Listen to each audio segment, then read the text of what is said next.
So, a report has come out claiming that 70% of people referred to the counter-terror prevent scheme may have mental health issues. By definition, if you are a violent extremist, I think it's fair to say that you're probably mentally unwell. But our prevent scheme is a bit of a joke. Kids have been referred to it for vocalising their support for UKIP, for example. Now, whatever your views are on that party that literally stood a candidate in the London mayoral election with the surname Gammons with no hint of irony whatsoever, I don't think supporting UKIP makes you a terror threat. We've got our counter-terror policy all wrong in this country. We're referring kids to prevent for supporting UKIP, but at the same time, we let known violent jihadists out of prison to go and slaughter people on the streets of Britain. Take the case of the Streatham terrorist Sudesh Aman, for example. He was in prison for numerous terror offences, and whilst he was in jail, he said he wanted to kill the Queen. We let him out, we put him under 24-hour surveillance, we witnessed him trying to buy the components for a fake suicide vest, and then watched him go into a shop, steal a knife, and stab 2 people with it. 63 seconds after he came out of that shop with a knife, he was shot dead. But 63 seconds is all it took to stab 2 innocent people. And he's not the only one. London Bridge terrorist Quram Butt took part in a Channel 4 documentary literally called The Jihadi Next Door. He was seen unfurling an ISIS flag in Regent's Park, for goodness sake. Where was the prevent scheme then? Salman Abedi, the Manchester Arena bomber, he was known to authorities. He was allowed to pack a rucksack full of explosives and detonate it in a room full of children. Now, of course, people with mental health issues or vulnerabilities are more susceptible to radicalisation. There's no disputing that. But we shouldn't use that as an excuse or a justification for not being tough enough on terror. The primary role of a state is to protect its own citizens. And all too often in this country, we prioritise the human rights of the vile jihadists instead of the rights of the people like you and me not to be killed as we go about our daily business. It's all well and good reporting children to the authorities if we think there's an issue there. But the fact is, we're not dealing with actual known terrorists, people who've moved beyond being a potential threat and have actually become a threat. I'm sick and tired of hearing the phrase, the terrorist was known to authorities. I don't personally believe that somebody can be de-radicalised. I certainly don't think you'll ever truly know if someone has been.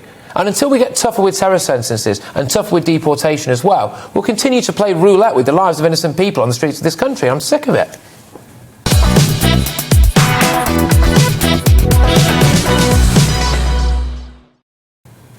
Now, I'm not surprised that 70% of prevent cases have been, suspected of to have mental health conditions. I think that's quite self-evident. I mean, and to be fair, okay, the people who prevent is a complicated thing, isn't it? And the people who are referred to prevent are not always referred to prevent for good reasons. We saw that 6-year-old, I think, who was referred because she came. There was someone who said that they lived in they were trying to say, a child tried to say they lived in a terrorist house, and the teacher said they lived in a terrorist house, and they got referred to prevent. But the point is, we aren't tough enough, are we, on criminals? Just generally speaking, I said that an hour ago in relation to a different case, but we're definitely not tough enough on terrorists, and especially when they come out and start saying, hey, don't deport me, my human rights will be violated because I happen to have a family here, and then, we sort of It always makes me laugh when people go, hey, look, he deserves a second chance. Sure, he tried to fly over to Syria and join ISIS. Sure, he wants the complete destruction of Western civilization. Absolutely. Oh, but he's done about 6 months in prison, so let's let him out. All right, then he can go and move in with you. I don't want him coming round my house, to be perfectly honest with you. I certainly wouldn't want to sit next to them on the tube, for goodness sake.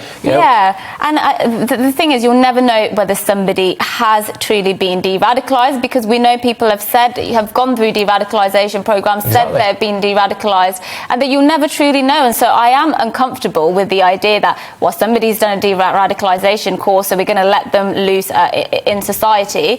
I wouldn't want that person living near me or my children or my family. But then again, I mean, the only way to prevent that is to give them whole life terms. And I think in many of these cases where they are terrorist attacks, they should absolutely never be let out. Well, this is the thing. Are they ever not going to be a risk? That's the thing. Yeah. Do we need to take the chance? Why are we doing that? There are some things in life where you just make a mistake, right? If I stepped out of the studio now and didn't look before I crossed the road and got hit by a cyclist or hit by a bus, I've made a mistake, right? Okay, that's on me. But there's a sliding scale of mistake. And I think going to the massive effort of joining a radical jihadi death cult, planning to go to Syria or something like that, and then trying to actually act out terror attacks in this country, plotting, for example, that's a pretty big mistake that you've made there. And I'm not sure you should ever have your civil liberties again if you do it. Yeah, and that's the case of Shamima Begum. I think is the case in point.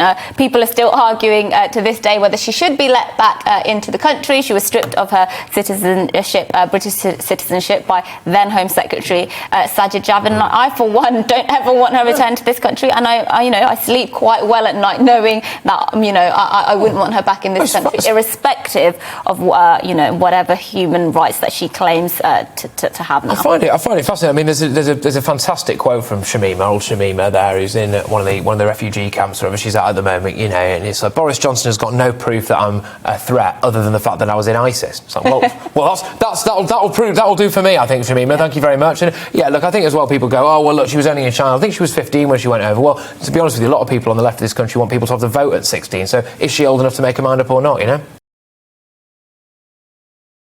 Welcome to the GB News YouTube channel. You can watch us live 24 hours a day, catch up on your favourite shows, and join in the conversation in the comments below. Don't forget to subscribe and you'll never miss any of our exclusive content.